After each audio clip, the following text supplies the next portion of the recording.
예, 안녕하십니까. 우리가 지난 시간에 이어서 이번 시간에도 에어컨에서 물이 샐 때 그 현상에 대해서 좀 더 살펴보도록 하겠습니다. 지난 시간의 것을 조금 정리하면 에어컨이 물이 샐 때는 그게 무조건 고장은 아니다. 물론 배수가 막혀서 고장인 경우도 있지만 기후에 의해서 예를 들어서 공기가 포함할 수 있는 포화 수증기량, 그 다음에 이설점 온도, 이러한 것들에 의해서 영향을 받는다. 순간적인 것일 수 있다라고 얘기를 드린 바가 있습니다. 그럼 이번 시간에는 포화 수증기량과 이설점 온도와 상대 습도를 이용해서 어느 정도의 온도에서 어느 정도의 양의 물이 떨어질 것인가에 대해서 한번 살펴보도록 하겠습니다.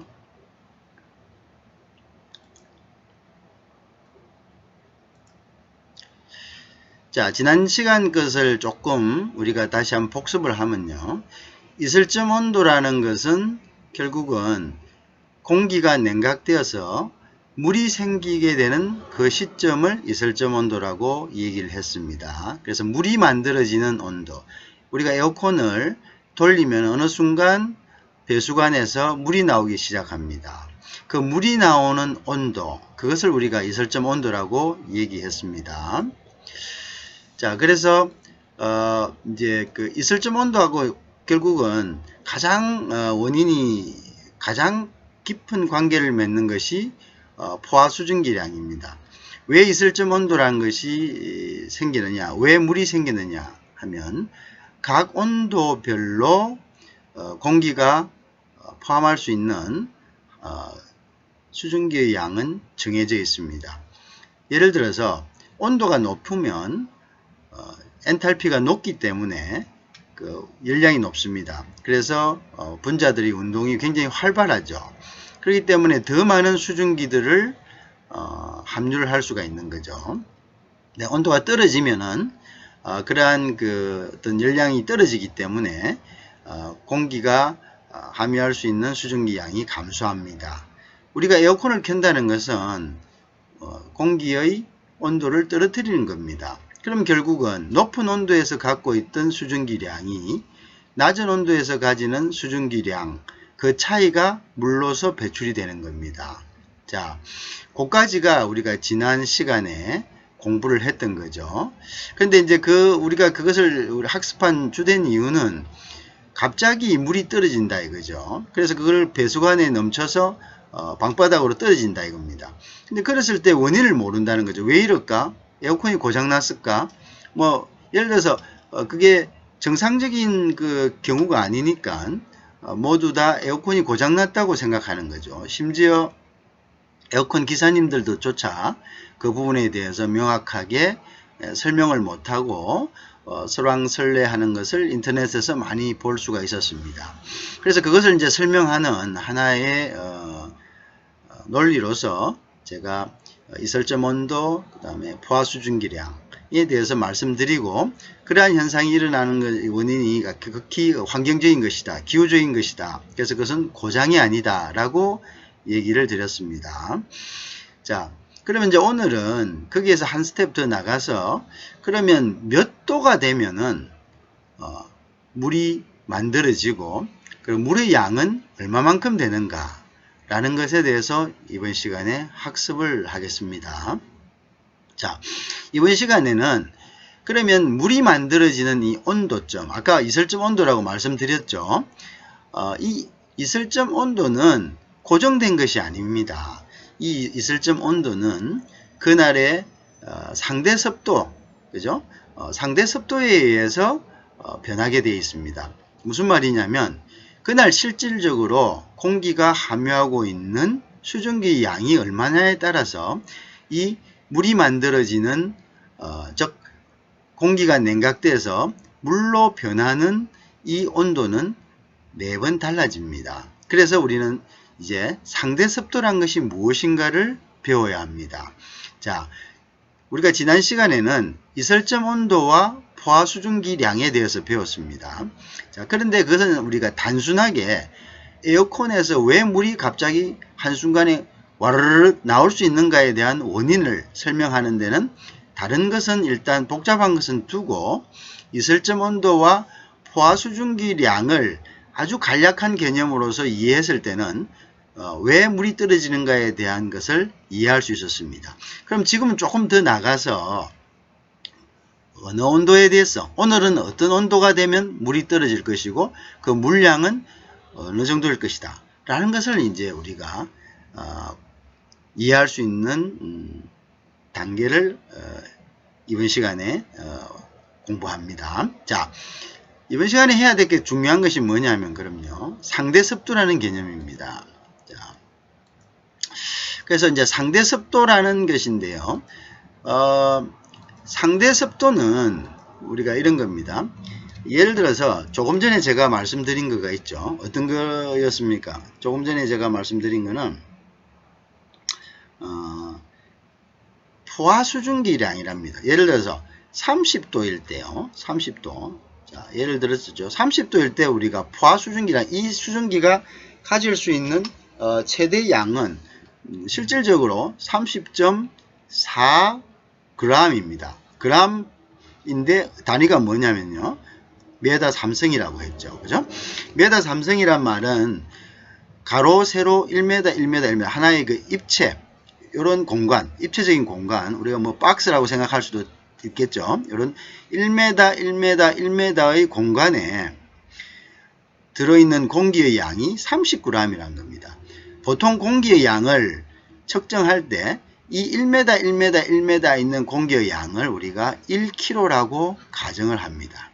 그래서 이걸 다른 말로는 1 세제곱미터당 몇 g이다. 이렇게 그램 퍼 큐빅미터 이렇게 이야기하기도 하고요. 또는 그램 퍼 킬로그램이라고도 하기도 합니다. 어쨌든 단위는 이렇게 이제 이해를 하시면 되고요. 자, 여기 이제 30g이 들어있다고 합시다. 그죠? 근데 실제 30g이 이렇게 들어있는데요. 그날에 예를 들어서 이제 요거는 이제 우리가 이론적으로 픽스된 가격입니다. 픽스된 숫자입니다. 즉 30도일 때는 1m, 1m, 1m 안에 30g의 수증기를 최대한 함유할 수 있다. 그래서 이거 최대한 함유할 수 있기 때문에 이거는 다른 말로 뭐라고 얘기했다고 했죠? 포화 수증기량이다. 이렇게 이야기를 할 수 있습니다. 포화는 saturated랍니다. 영어로는 saturated, 완전히 여기는 여기에 꽉 찬다 이런 거죠. 꽉 찬다. 더 이상 찰 수 없다. 그래서 포화 수증기량, 그죠? 이거는 이제 이론상 수증기량입니다. 자, 요것을 기준으로 하고 여기에서 실제 공기에 있는 실제 수증기량을 나누는 겁니다. 그러면 이 비율이 나오겠죠. 우리가 함유할 수 있는 양에서 실제 함유할 수 있는 양, 그러면 이건 상대적이기 때문에 요것을 우리가 다른 말로는 상대습도라고 이야기합니다. 자, 이 상대습도는 그래서 이제 기상청이나 이런 데 가보면 매일매일 이 상대습도를 갖다가 공시를 합니다. 그죠? 그래서 우리가 요거를 이제 상대습도를 공시를 하는데, 그래서 뭐 요 상대습도만 알면 되죠. 그게 뭐 30%다. 그 다음에 60%다. 뭐 90%다. 자, 그러면 30%라는 것은, 예를 들어서 봅시다. 30%면은 어떻게 되겠습니까? 최대한으로 할 수 있는 양이 어떻게? 30.4g입니다. 거기에서 30%면 곱하기 0.3을 하면 되죠. 그죠? 그러면 9g 정도죠. 즉, 오늘은 공기 중에 9g 정도의 메다 삼성당 9g 정도의 수증기가 포함되어 있다. 이런 이야기입니다. 그 다음에 예를 들어서 이게 60%다. 상대습도가. 그러면은 30.4가 최대니까 여기서 638, 요거는 18g 정도가 공기가 함유가 되어 있다. 이렇게 보면 되는 거죠. 그죠? 그 다음에 예를 들어서 상대습도가 90%다. 그러면 30.4에 여기에 90%니까 곱하기 0.9를 하는 거죠. 자, 요거 하면 요거는 어떻게 됩니까? 39, 27입니까? 27 30g 정도의, 자, 그러면은 이게 최대 함유할 수 있는 양이 30g인데, 그게 27g이 수증기라면 이거는 어떻게 됩니까? 매우 습도가 높고 끈적끈적하고 불쾌지수가 높아지겠죠. 그죠? 그렇다는 겁니다.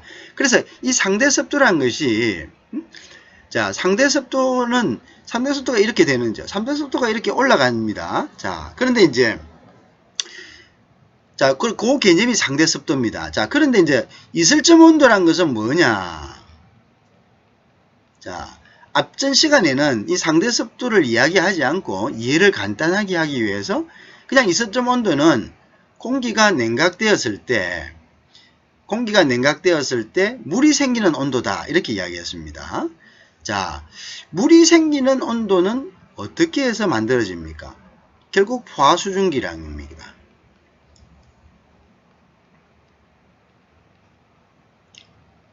자, 보세요. 포화수증기량은 특정한 온도대에서 최대한 함유할 수 있는 수분의 양을 포화수증기량이 됩니다. 최대 수증기량.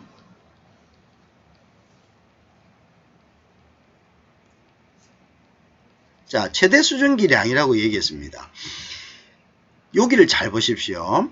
지금 30도일 때 최대 포화수증기량은 30.4g입니다. 결국 30도일 때는 30.4g, 그죠? 이게 최대 수증기량입니다. 최대 포함할 수 있는 수증기가. 자, 30.4g입니다. 근데 이 30.4g이 꽉 찼다면 몇 퍼센트랍니까? 그럼 꽉 찬다는 건 실제 이론적인 게 30.4인데 꽉 찼다는 것은 30.4가 꽉 찼다는 겁니다. 그럼 이거 몇 퍼센트입니까? 상대 습도가 100%입니다. 100%일 때는, 만약에 상대 습도가 100%라는 것은 이론적으로 포함할 수 있는 양인 30.4에서 4인데 실제 공기 속에 있는 수분도 30.4일 경우에는 우리는 이거는 뭡니까? 상대 습도, 포함할 수 있는 양을 꽉 채웠다. 그래서 이건 상대 습도가 100이 되는 거죠. 상대 습도가 100이 되었을 때는 바로 이 점이 30도 이 온도가 바로 뭐가 됩니까? 이슬점 온도가 되겠죠. 그죠? 이슬점 온도가 됩니다. 이해하시겠죠? 왜냐하면 꽉 찼으니까 더 못 채웁니다. 그래서 이 온도 이상, 자, 꽉 못 채웁니다. 그래서 30.4g이 포화 온도인 30도가 결국은 여기서부터 어떻게 됩니까? 여기서부터 물이 이제 더, 예를 들어서 온도가 더 떨어지면 물이 생기기 시작합니다. 29도가 되면. 무슨 말씀인지 아시겠죠? 왜? 우리가 온도가 올라가면 올라갈수록 수증기를 더 많이 함유할 수 있습니다. 온도가 내려가면 수증기를 덜 함유합니다. 따라서 30도부터 이제 29도로 떨어지면 이때부터는 바로 물이 생기기 시작하는 겁니다. 왜? 이게 상대 습도가 100이라고 가정했을 때요. 자, 그런데 실질적으로 아까 이걸 보십시오. 여기는 지금 예를 들어서 30.4가 곱하기 1을 했을 때, 여기 1이라는 것은 100을 이야기합니다. 100을 했을 때는 요거는 당연히 30.4g을 갖다가 함유를 하겠죠. 그런데 실제 보면은 100이 아니라 상대 습도가 30일 경우도 있고 60일 경우에도 90일 경우도 있습니다. 그죠? 그러면은 만약에 30일 경우는 우리가 이론적으로는 30도일 때 상대 습도가 100일 때는 여기에 30.4를 함유를 가지고 있지만 상대 습도가 30%일 때는 요 30.4에서 실질적으로 9g을 갖고 있는 겁니다.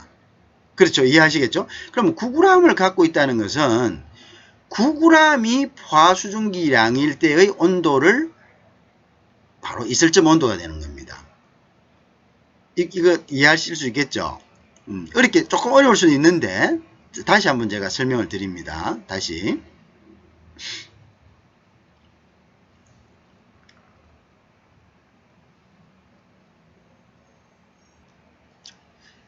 자, 조금 길어질 것 같습니다. 본의 아니게. 하지만 제가 다시 한번 앞에 내용을 이해하시는 분도 있고 이해하지 못하는 분도 있을 것 같아서 제가 잠시 한번 정리를 다시 하겠습니다.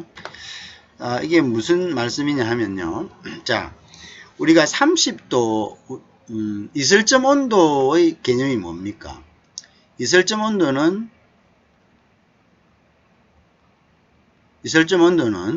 공기를 냉각시켰을 때 물이 발생하는 지점을 이슬점 온도라고 했습니다. 물이 발생하는 지점을 이슬점 온도라고 했습니다. 자, 그러면 물이 왜 발생하느냐 하면 그 이유는 포화수증기량이라고 했습니다. 그죠? 포화수증기량. 죄송합니다. 포화수증기량.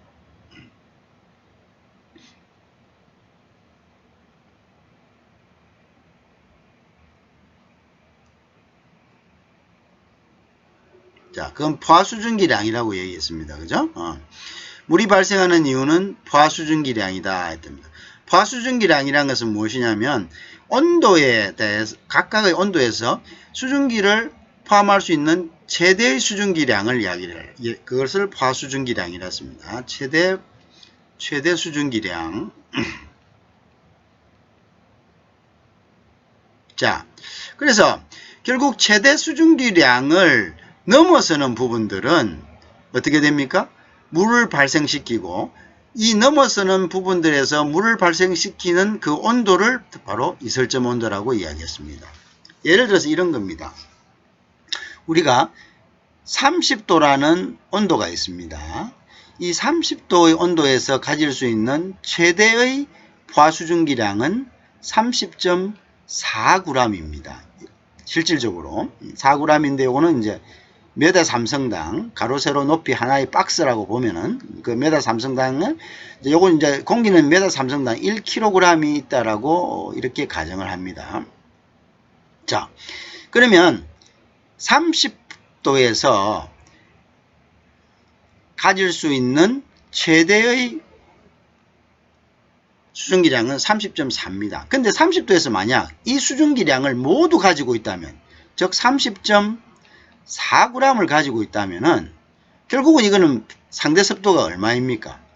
상대 습도라는 것은 우리가 이론적으로 포함할 수 있는 양, 그죠? 요거 이제 포화수증기량이죠. 포화수증기량에서 실제 수증기량인 30.4라고 합시다. 실제 수증기가 꽉 찼다고 합시다. 그럼 요거는 뭡니까? 1알입니까? 1은 결국 뭡니까? 100%라는 이야기입니다. 100% 꽉 찼다 이 말이죠. 더 이상 여유가 없다는 거죠. 그러면은 이 30도에서 29도로 내려가면 29도에서 가질 수 있는 포화수증기량은 온도가 떨어졌기 때문에 30.4보다는 훨씬 적습니다. 예를 들어서 그것이 말이라서 어떻게 할까요? 29라고 합시다. 29라고 합시다. 실제는 어떤지 모르겠는데 29라고 합시다. 그러면 얼마만큼이 더 마이너스가 돼야 됩니까? 얼마만큼이? 그러면 이게 1.4만큼 1.4g만큼 어떻게 돼? 리젝션이 돼야 된다는 거예요. 그러니까 요거는 이제 방출이 돼야 된다는 이야기입니다. 1.4만큼은 온도가 떨어지면 요거는 물로 만들어져야 된다. 이런 뜻입니다. 무슨 말인지 이야기 하시겠죠? 자, 요거는 어떤 경우에 그렇습니까? 요거는 어떤 경우에? 상대 습도가 100일 때죠. 그죠?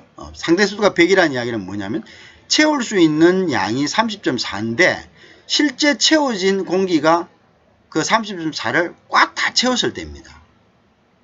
이해하시겠죠? 자, 그러면 이제 100일 때인데 그런데, 예를 들어서 이게 100이 아니고 상대 습도가 30이라고 합시다. 그럼 이제 이게 30도라. 그러면 이제 예를 들어서 이제 어떤 경우냐면은 30인 경우에는 30.4g인데 실제 공기 중에는 예를 들어서 9g이 있다고 합시다. 그럼 요게 이제 3, 3은 9니까, 그죠? 그러니까 요게 30% 정도 됩니다. 자, 그러면 9g 있는 거예요. 9g. 9g, 3, 3은 9. 그죠? 9g이죠. 그러면 요거 나누면 그렇게 되지 않습니까? 그러면 30%가 여기에 이제 딱 있다고 합시다. 그러면 실제 요거는 몇 그램이 있는 거죠? 9g 있는 거죠. 몇 도씨에서? 30도에서 9g 있는 겁니다. 30도에서 9g 있는 겁니다. 자, 30도에서 9g이 있다는 거는 무슨 말입니까? 요게 있으면은 요거 30도에서는 물이 전혀 생기지 않죠. 왜? 30도에서는 30.4가 돼도 물이 안 생깁니다. 30.4까지 있어도. 이거보다 더 많이 있으면 물이 생기겠죠. 뭐 40이 있다. 40이 있다. 그러면 요게 이제 포화수증기량은 30.4가 최고니까 요거는 10g만큼 물로 되겠죠. 근데 9g이 있으면 어떻게 됩니까? 전혀 안 되죠. 30g이 있어도 안 되는데. 그러면 9g이 있을 경우에 이 9g이 있을 경우에 이 9g은 몇 도가 되어야지 물이 될 것이냐죠. 자, 그러면 이제 여기서 이제 이야기가 나옵니다. 그러면 그러면 9g을 포화수증기량으로 하는 온도대에 도달하면 이 9g이 물로 변하는 거죠. 무슨 말인지 이해하시겠습니까? 자, 그러면 지금은 지금 보세요. 지금 예를 들어서 조금 지울게요. 지금은 30도씨에서 포화수증기량, 즉 포화수증기량은 30.4인데 만약 상대 습도가 100이라면, 그죠? 만약 100이라면 우리는 여기서 어떻게 됩니까? 29도만 돼도 물이 떨어집니다. 워터 드랍이 일어나죠. 물이 떨어집니다. 자, 그런데 만약에 이것이 상대 습도가 100이 아니라 상대 습도가 30이라고 하면은 실질적으로 30도씨에서는 몇 g의 물이 있냐면 9g의 물이 있습니다. 이 9g의 물은 30도에서는 제거되지가 않습니다. 그럼 언제 제거됩니까? 물이 제거되는 온도는 결국 뭐라고 했습니까? 이슬점 온도라 했습니다. 30도일 때 최대 수증기량은 30.4인데 이때 상대 습도가 100이라서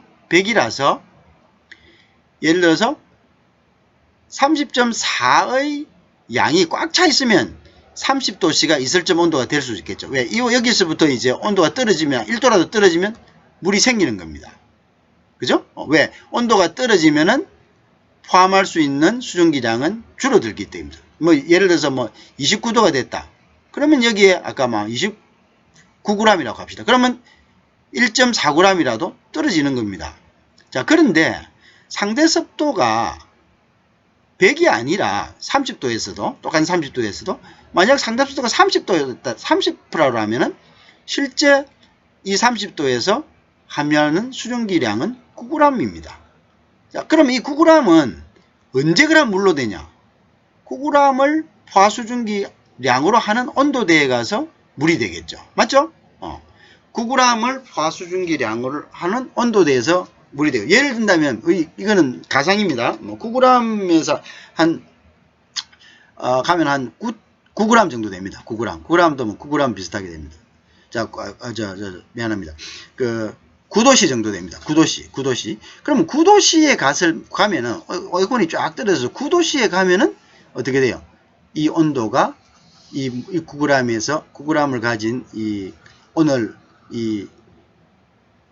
날씨에서 물이 떨어지기 시작하는 겁니다. 이해하시겠죠? 자, 그래서 상대 습도가 얼마냐에 따라서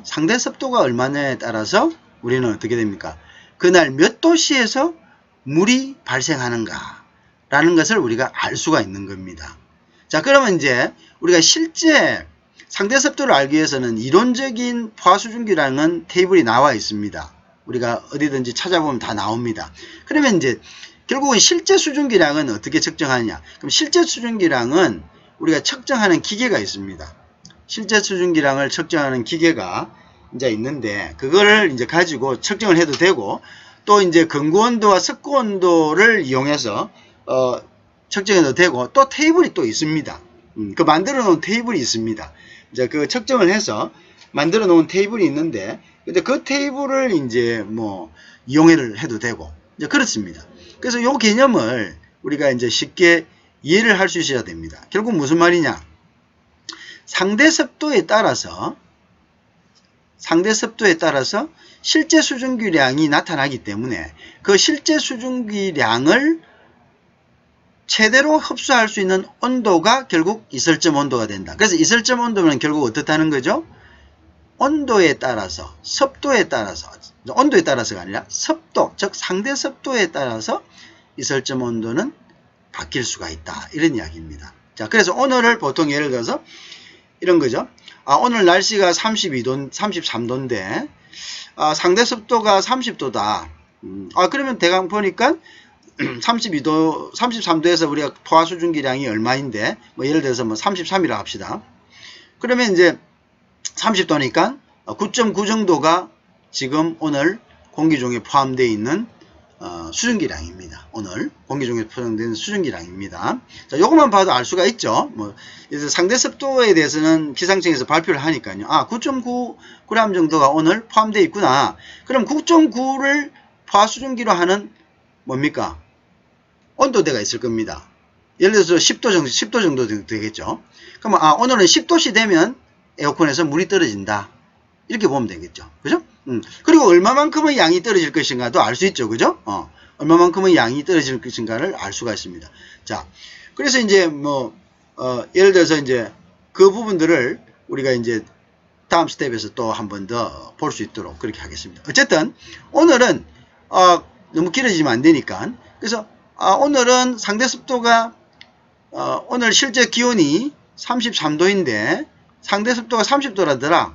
그러면 실제 얼마가 있습니까? 실제 한 9g 정도, 9.9g 정도가 지금 수증기에 포함되어 있다. 그러면 이 9.9g을 포화 수증기량으로 하는 온도대, 즉 9.9g까지 최대로 포함할 수 있는 온도가 오늘 10도라다. 10도다. 그럼 10도 되면 에어컨 온도를 10도로 에어컨 온도가 10도가 아니고 방 온도를 10도까지 내리면 에어컨을 돌려서 이때부터 에어컨에서 물이 드랍된다. 떨어지겠구나. 그럼 물의 양은 떨어지는 물의 양에 대해서는 우리가 한 챕터 더해서 계산하는 방법을 한번 보도록 하겠습니다. 너무 길어지면은 또 이게 좀 지루해질 수 있으니까요. 자, 그러면 오늘은 여기까지 이해를 하실 수 있겠죠? 다시 한번 정리합니다. 이설점 온도는 에어컨을 켜서 기온이 떨어져서 물이 만들어지는 온도, 물이 생성되기 시작하는 온도를 우리가 이설점 온도라고 했습니다. 자, 근데 이설점 온도가 생기는 이유는 각각의 온도가 가지는 포화 수증기량이 각 정해져 있기 때문입니다.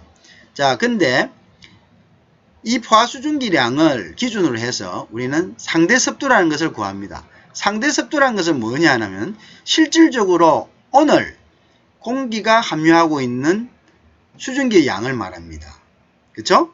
그러면 실질적으로 오늘 공기가 가지고 있는 수증기량을 알 수 있기 때문에 우리는 그것이 그 수증기량을 최대로 포함하는 온도대를 이설점 온도라, 오늘의 이설점 온도라고 할 수가 있는 겁니다. 그럼 그 오늘의 이설점 온도에 방 안의 공기가 다다르면 에어컨에서부터 물이 떨어지기 시작하는 겁니다.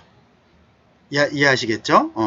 자, 그러면 물이 얼마만큼 떨어지냐? 그것도 간단하게 나올 수 있습니다. 자, 근데 그거는 조금 더 설명을 해야 되기 때문에, 그거는 이제 다음 시간에 우리가 같이 하도록 하겠습니다. 감사합니다.